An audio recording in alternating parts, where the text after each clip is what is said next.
Welcome to Aman classes. दोस्तों, Aman classes के YouTube channel पर आपका स्वागत है। दोस्तों, आज है 19 जनवरी 2025 से रिलेटेड राजस्थान करंट अफेयर्स के जितने भी मोस्ट इम्पोर्टेंट क्वेश्चन बनते हैं, आज उसके ऊपर हम चर्चा करने वाले हैं। तो प्यारे दोस्तों, कैसे हैं आप सभी दोस्तों? अगर आपको इसकी पीडीएफ चाहिए तो डिस्क्रिप्शन में टेलीग्राम का लिंक दिया हुआ है, उसको ज्वाइन कर लेना। और वेरी वेरी मोस्ट इम्पोर्टेंट क्लासें चल रही है दोस्तों रोज़ राजस्थान करंट की। और अब आपको पता है 2025 जो है दोस्तों 8वां वेतन भी लग चुका है।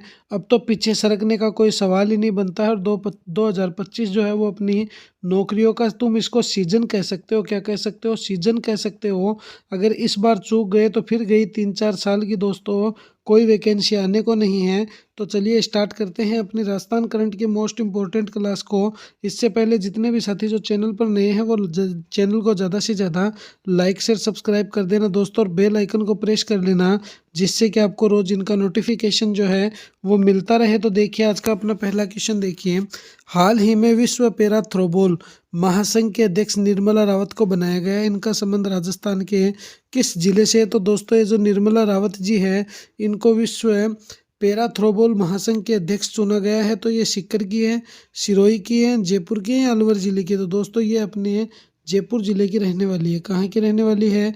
जयपुर जिले की रहने वाली है दोस्तों। तबीयत बहुत ज़्यादा ख़राब है, गला भी ख़राब हो रहा है, मगर फिर भी दोस्तों पढ़ाना ज़रूरी है, क्योंकि मेहनत के बगैर कुछ भी संभव नहीं है इस दुनिया में। तो option C is the correct answer. चलिए इसके फैक्ट्स पर डिस्कस करते हैं अपन। देखिए, विश्व पैरा थ्रोबॉल महासंघ के अध्यक्ष निर्मला रावत को बनाया गया है और इनका संबंध राजस्थान के जयपुर जिले से है। यहाँ तक तो ठीक है, मगर यहाँ पर देखिए कुछ नोट लगा के इम्पोर्टेंट पॉइंट पर बात करते हैं अपन। राजस्थान पैरा थ्रोबॉल एसोसिएशन का अध्यक्ष कौन है? कृष्ण कुमावत है। भारतीय पैरालंपिक समिति के अध्यक्ष कौन है? दोस्तों देवेंद्र झाझड़िया जी। और ये देवेंद्र झाझड़िया जी चूरू में दोस्तों तहसील पड़ती है कौन है? तो चूरू की सादुलपुर तहसील के रहने वाले हैं। कहाँ के? चूरू की सादुलपुर तहसील के रहने वाले हैं। जिला है चूरू दोस्तों, देवेंद्र झाझड़िया जी का। राजस्थान ओलंपिक संघ का अध्यक्ष कौन है? तेजस्वी गहलोत है। भारतीय पैरा थ्रो बॉल महासंघ का अध्यक्ष कौन है? दोस्तों डॉक्टर अल्बर्ट है। राजस्थान फुटबॉल महासंघ का अध्यक्ष कौन है? तो मानवेंद्र सिंह जशोल है। और दोस्तों ये मैं बता रहा हूँ आपको ये पीडीएफ जो है वो टेलीग्राम पे मिल जाएगी, तो तुम डिस्क्रिप्शन में जाके ज्वाइन कर लेना। Very very most important PDF है दोस्तों, और रोज़ाना मोस्ट इम्पोर्टेंट क्लासें चलती है। और इन क्वेश्चनों में मैं आपको डायरेक्ट स्क्रीनशॉट एसएस के साथ दिखाऊंगा कि देखना ऐसे कैसे एज इट इज क्वेश्चन तुमको आगे एग्जाम में छपे हुए मिलेंगे। तो देखिए आगे क्वेश्चन नंबर 2 पर डिस्कस करते हैं। राइजिंग राजस्थान के तहत राजस्थान में राज्य स्तर पर फ्लाइंग ट्रेनिंग सेंटर कहाँ खोला जाएगा? तो वो अपना खोला जाएगा बांसवाड़ा जिले में। किस जिले में खोला जाएगा? फ्लाइंग ट्रेनिंग सेंटर आप जान रहे होंगे दोस्तों, उड़ने वाला ट्रेनिंग सेंटर, मतलब कि जो जहाज़ वगैरह उड़ाते हैं, प्लेन वगैरह, हेलीकॉप्टर वगैरह जो उड़ाते हैं दोस्तों, हेलीकॉप्टर को उड़ाने के लिए जो ट्रेनिंग है वो सेंटर कहाँ पर है? बांसवाड़ा जिले में खोला जाएगा। तो देखिए इसके फैक्ट्स पर डिस्कस करते हैं अपने। राइजिंग राजस्थान के तहत राज्य स्तर पर फ्लाइंग ट्रेनिंग सेंटर बांसवाड़ा जिले की तलवाड़ा हवाई पट्टी में खोला जाएगा। इसको खोलने का कार्य नई दिल्ली की कंपनी द्वारा किया जा रहा है। तो कौन कर रही है दोस्तों? नई दिल्ली की कंपनी कर रही है। राजस्थान सरकार ने बजट 2024-25 में 3 जगह हमीरगढ़, झालावाड़, किशनगढ़ में फ्लाइंग स्कूल खोलने की घोषणा की थी। बिल्कुल अच्छी बात है की है। 2 जुलाई 2024 को राजस्थान नागरिक विमानन नीति को मंजूरी मिली थी। तो ये भी बात ध्यान रखना कि राजस्थान नागरिक विमानन नीति को मंजूरी कब मिली थी? तो 2 जुलाई 2024 को मिली थी।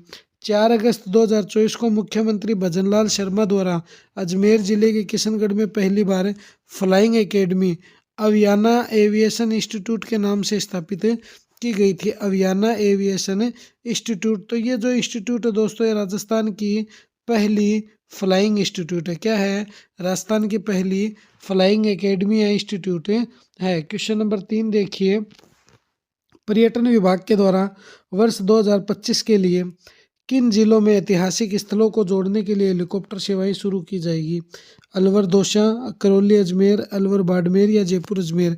तो दोस्तों अलवर और दौसा जिले में इन दोनों जिलों के ऐतिहासिक स्थलों को जोड़ने के लिए अब दोस्तों 2025 चल रहा है, हेलीकॉप्टर की सुविधा भी दोस्तों क्या कर दी जाएगी, उपलब्ध करवाई जाएगी। तो देखिए, राजस्थान में पर्यटन विभाग के द्वारा वर्ष 2025 से अलवर जिले के भानगढ़ और दौसा जिले की चांद बावड़ी के ऐतिहासिक स्थलों को आपस में जोड़ने के लिए हेलीकॉप्टर सुविधा शुरू की जाएगी। कुछ इंपॉर्टेंट पॉइंट पर भी डिस्कस करते हैं। देखिए, सीकर जिले के खाटू श्याम जी मंदिर में 100 करोड़ रुपए की लागत से विकास कार्य करवाए जाएंगे, बहुत अच्छी बात है।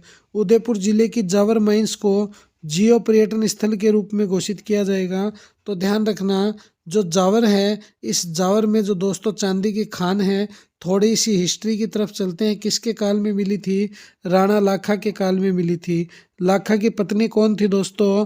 हंसाबाई थी। कौन थी? लाखा की पत्नी हंसाबाई थी। और इसके अलावा भी थोड़ा से डिस्कस करते हैं अपन, लाखा किसके दादा थे? दोस्तों कुंभा के दादा थे, क्योंकि लाखा का बेटा मोकल था, मोकल का जो बेटा है दोस्तों कुंभा जी थे। आगे भी देखते हैं, कुंभा का फिर उदा आ गया, उदा के बाद रायमल आ गया, रायमल के बाद दोस्तों और भी शासक चले हैं मेवाड़ के। तो ये तो हिस्ट्री की बातें हैं, इनके ऊपर जाना व्यर्थ है। फिलहाल हम राजस्थान करंट पर डिस्कस कर रहे हैं।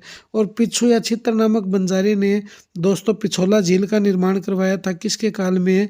लाखा के काल में। देखिए आगे, देखिए जावर माइंस को जियो पर्यटन के रूप में घोषित किया जाएगा। 15 अगस्त 2024 से गंगानगर जिले से भारत दर्शन ट्रेन की शुरुआत हुई थी। तो दक्षिण भारत का भ्रमण करने के लिए Indian railway category and tourism corporation ने यात्रियों की मांग को देखते हुए क्या कर दी थी? इसकी शुरुआत की थी। क्वेश्चन नंबर 4 देखिए, निम्न में से किसके द्वारा कोटा जिले में मोबाइल पासपोर्ट सेवा शुरू की गई है? तो भजनलाल शर्मा द्वारा, नरेंद्र मोदी, अमित शाह और ओम बिरला जी के द्वारा। तो दोस्तों लोकसभा स्पीकर ओम बिरला जी के द्वारा कोटा जिले में मोबाइल पासपोर्ट सेवा वैन की शुरुआत की गई है। अब देखिए क्या है ये, डिटेल में चर्चा करते हैं हम इसके ऊपर। 16 जनवरी 2025 को लोकसभा स्पीकर ओम बिरला के द्वारा कोटा जिले में मोबाइल पासपोर्ट सेवा वैन की शुरुआत की गई है। इसकी शुरुआत क्यों की गई है? तो इसकी शुरुआत लोकसभा स्पीकर ओम बिरला ने की गई है तथा कोटा जिले के श्रीनाथपुरम लॉरेंस मेयो स्कूल से इसकी शुरुआत हुई है। इससे फ़ायदा क्या मिलेगा दोस्तों? स्टूडेंट को पासवर्ड कार्यालय जाने की ज़रूरत नहीं है। पासवर्ड नहीं है दोस्तों, पासपोर्ट है। क्या है? स्टूडेंट को पासपोर्ट कार्यालय जाने की ज़रूरत नहीं है, बल्कि वो मोबाइल पर ही चेक कर सकते हैं। इसका क्या उद्देश्य है? तो पासपोर्ट प्रक्रिया को सरल और आसान बनाना। पासवर्ड नहीं है, ध्यान रखना, गलत लिखा जा सका है। पासपोर्ट क्रिया को सरल और आसान बनाना। कार्यक्रम क्या है? तो स्टूडेंट कनेक्ट प्रोग्राम।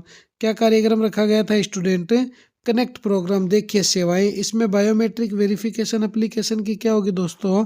सेवा उपलब्ध होगी। अब देखिए कोटा के बारे में कुछ और भी हम डिस्कस करते हैं। तो some important points of Kota क्या है? तो देखिए, सुपोषित माह अभियान के तीसरे चरण की शुरुआत कहाँ से की गई थी? कोटा जिले से की गई थी। मार्च 2024 से नमो ड्रोन दीदी की शुरुआत कहाँ से की गई थी? कोटा जिले से। चंबल रिवर फ्रंट महोत्सव का आयोजन दिसंबर में कहाँ से किया गया? कोटा जिले से। फरवरी 2024 में भारत साड़ी वॉकथॉन महोत्सव का आयोजन वस्त्र मंत्रालय द्वारा किस जिले में किया गया? कोटा जिले में। ये कोटा की बातें हैं, तुम ध्यान रखना।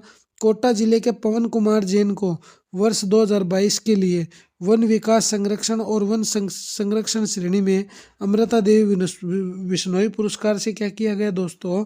सम्मानित किया गया। तो ये तुम ध्यान रखना, कोटा जिले की इम्पोर्टेंट बातें हैं। क्या है? बहुत ही इम्पोर्टेंट बातें हैं। कहाँ की? तो दोस्तों कोटा जिले की। चलिए नेक्स्ट क्वेश्चन पर डिस्कस करते हैं। क्वेश्चन नंबर 5 देखिए, हाल ही में किसको पर्यावरण संरक्षण और समाज सेवा में उत्कृष्ट कार्य करने के लिए सम्मानित किया गया है? तो ध्यान रखना, किसको सम्मानित किया गया है? आलोक राज जी को। किसके अध्यक्ष है दोस्तों? अधीनस्थ सेवा चयन बोर्ड के अध्यक्ष किसके? RSSB के अध्यक्ष है दोस्तों आलोक राज जी सेवा। और ये आर्मी के ऑफिसर है दोस्तों। क्या है? आर्मी के पूर्व में ऑफिसर थे। तो देखिए, पर्यावरण संरक्षण और समाज सेवा में उत्कृष्ट कार्य करने के लिए मेजर जनरल आलोक राज को सम्मानित किया गया। आलोक राज राजस्थान कर्मचारी चयन बोर्ड के अध्यक्ष था। मतलब कि मैंने कहा था ना RSSB के दोस्तों क्या है ये? अध्यक्ष है। इनका योगदान देखिए क्या है, तो आलोक राज पर्यावरण संरक्षण और समाज सेवा में अग्रणी रहे। पहली बात, इन्होंने यूनिक ग्लोबल डेवलपमेंट फाउंडेशन के जरिए पेड़ों की सुरक्षा के लिए तारबंदी करवाई थी। इन्होंने 3 वर्षों में 50,000 प्लस पेड़ लगवाए हैं। कितने लगवाए हैं, तो 50,000 से भी अधिक दोस्तों इन्होंने पेड़ लगवाए हैं। क्वेश्चन नंबर 6 देखिए, किस जिले में राजस्थान सरकार द्वारा पायलट प्रोजेक्ट के रूप में फार्मर्स रजिस्ट्री स्कीम शुरू की गई है? तो ध्यान रखना किस जिले में की गई है, सीकर जिले में की गई है फार्मर्स रजिस्ट्री स्कीम। इस स्कीम के तहत दोस्तों फार्मर्स की सारी इन्फॉर्मेशन अब ऑनलाइन हो जाएगी। क्या हो जाएगी, ऑनलाइन हो जाएगी। तो क्या है ये स्कीम, देखिए राजस्थान सरकार द्वारा पायलट प्रोजेक्ट के तहत सीकर जिले में फार्मर रजिस्ट्री स्कीम शुरू की गई है। इस स्कीम के तहत ग्राम पंचायत स्तर पर शिविर आयोजित किए जाएंगे तथा यहाँ पर किसान रजिस्ट्रेशन करवाकर यूनिक आईडी नंबर प्राप्त कर सकेंगे। इससे सरकार और प्रशासन को हर किसान के संबंध में जानकारी मिल सकेगी। सरकार की यह स्कीम सफल रही तो फरवरी में इस पूरे राजस्थान में इसको क्या कर दिया जाएगा, लागू कर दिया जाएगा। इसकी शुरुआत 15 दिसंबर 2024 से राजस्थान सरकार की पहली वर्षगांठ पर की गई थी। तो कब की गई थी, दिसंबर के महीने में की गई थी। तो ये थी दोस्तों आज की अपनी 19 जनवरी 2025 की राजस्थान करंट की मोस्ट इम्पोर्टेंट क्लास। कैसी लगी ये क्लास मुझे कमेंट में ज़रूर बताना। और मेरे प्यारे रसगुल्लो, अपने इस परिवार को दबा के लाइक शेयर सब्सक्राइब कर दो और बेल आइकन को प्रेस कर लो, जिससे कि आपको रोज़ इनका नोटिफिकेशन मिलता रहे। तो मिलेंगे इसी तरह एक और नेक्स्ट वीडियो में। जय हिंद, जय भारत दोस्तों। और टेलीग्राम को ज्वाइन करना बिल्कुल भी मत भूलना, क्योंकि ये मोस्ट इम्पोर्टेंट PDF आपको टेलीग्राम पर ही मिलेगी।